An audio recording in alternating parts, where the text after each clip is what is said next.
Greetings, everyone. This is Rock and Roll Stock Connection with Willie Comic Book Roundup. We've made it halfway through this portion of the roundup, so let's keep on trucking with Captain America number 12. Steve Rogers has been tracking down change agents lately for the embodiment of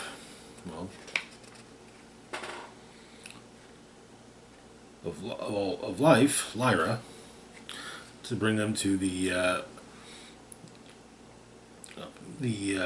front door cabaret to protect them from annihilation from her brother, the embodiment of death. Not that one. So, in Chicago, the book opens with Steve and the change agents, along with the protectors of one of them, getting ready to board a plane. There's a letter for Steve on the plane. It wasn't there when they lifted off. It's a letter from Lyra about, and she offers to. She's going to do what she can to basically allow him to go back to what would be his time, and she gives rings for protection for everyone.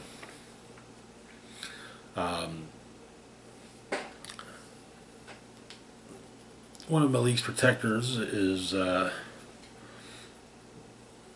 saying that maybe they shouldn't go. It's not like they can beat death. But Steve says that sometimes it's not the point to win the battle, but to prevent the other guy from winning the battle. Death, meanwhile, has taken physical form and reminisces about the Pale City, where him and Lyra grew up. Both of them loved humanity, served humanity happily. However,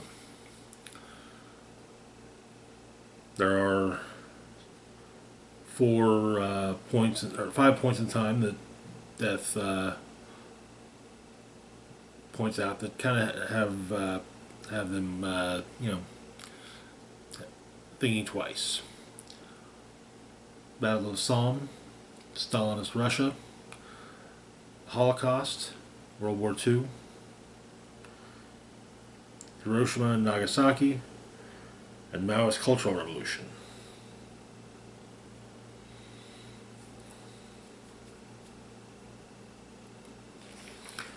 That was when Death decided that if this monstrousness is the true face and future of the human race deserves no future.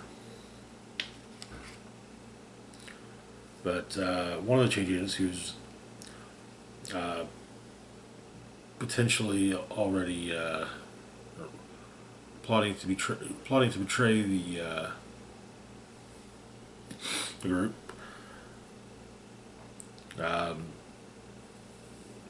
is somewhat burned when she puts her ring on.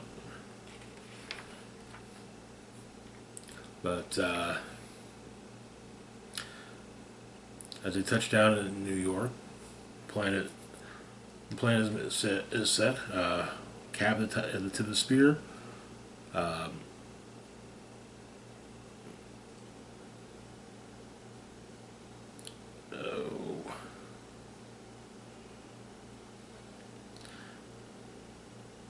Looks like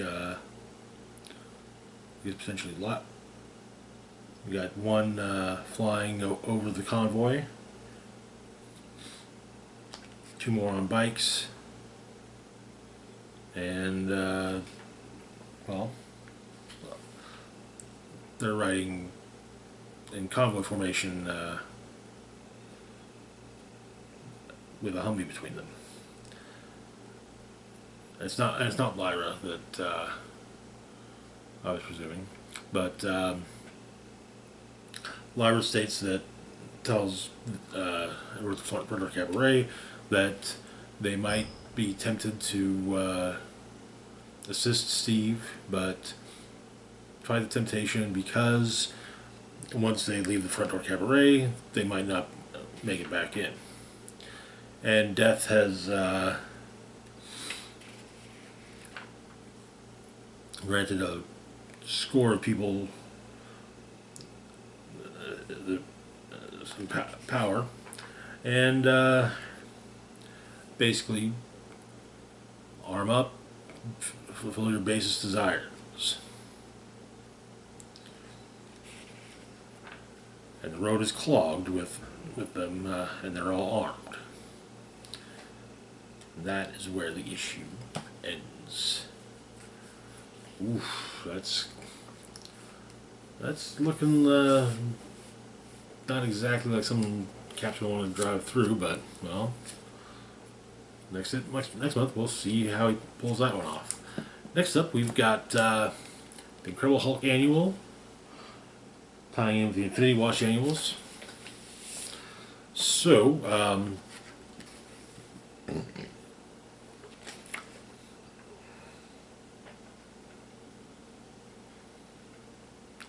the Keeper of the Mind Stone, called himself World Mind, has summoned Colleen Wing, who's currently in Oregon. And she summoned her to protect him from Thanos.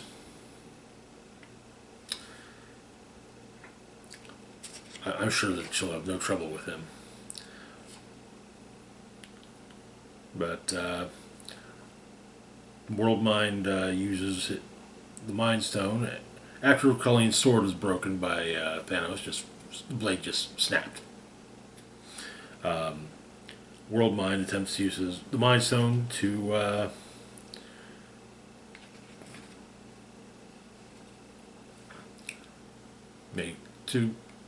cause Thanos to relive all painful memories.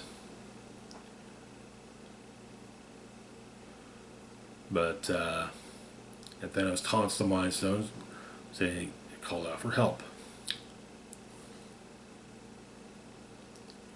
and wonders who it called. Who would be powerful enough to protect the Mind Stone from Thanos? Also, World Mind Guy was punched through. The answer? The Hulk. And so, Hulk and Thanos duke it out. And, yeah. Hulk very clearly wins. And,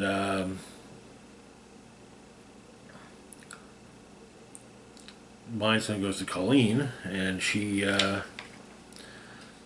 basically makes her blade a something akin to Psylocke's psychic knife, and slams it through Thanos' head. And Hulk tells the World Stone to never do that again. And so we get to the Chapter 6 of the Death Stone saga. Nick Fury and Agent Coulson have been reunited. And they're looking for Nighthawk. They find him. Nighthawk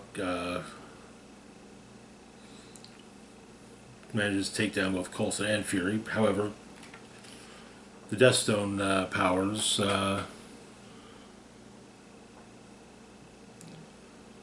take over Coulson, and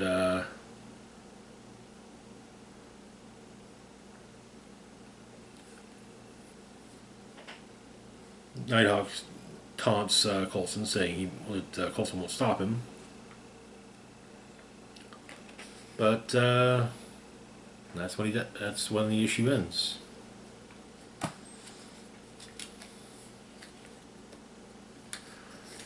Moving on, though, to our last book for the moment, we've got Phases of the Moon Knight, #1. This is an anthology series. It's basically having short stories with various Moon Knights. There are 2 stories. It looks like 2 stories per issue. First off, we've got the Once in the Future Knight.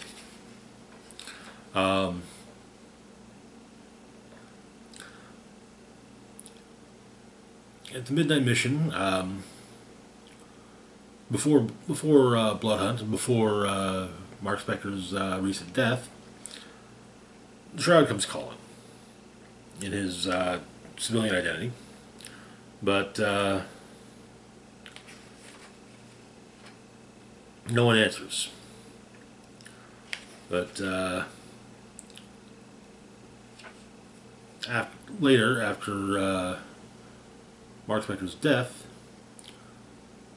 Shroud goes after his old teammates, Night Shift, Waxman,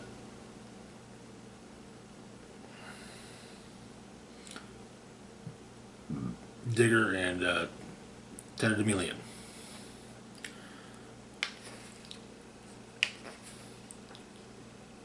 We get a brief origin story on Shroud.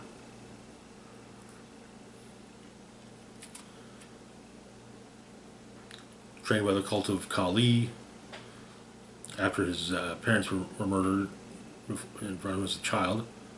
We've heard that one before. Yeah. But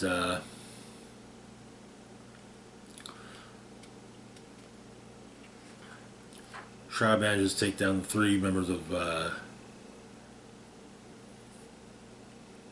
Night Shift, with the last of them, Digger, being thrown onto a car.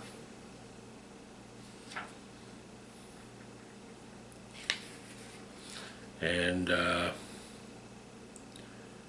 he's happy about how this is gone, and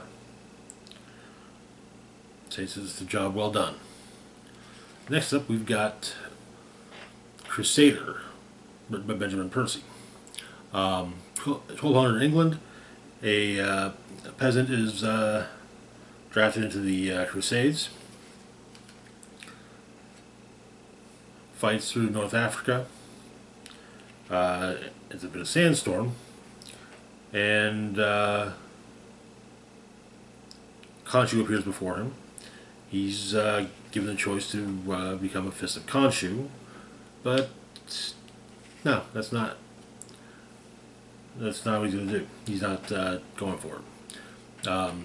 Basically, kind of paintings of his life and future if he becomes Fist of Khonshu, including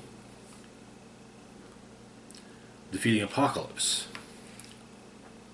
But he refuses, and he's given a silver scarab that as he makes his way through, he finds impaled, his fellow Crusaders impaled. Not just the Crusaders, but North Africans alike. The scarab flies off, and it's Apocalypse that has wrought this carnage. The Crusader tries to stab Apocalypse in the back without the power of Moon Knight, and his sword shatters. And he accepts Khonshu's offer. And so, the Crusader becomes the Moon Knight.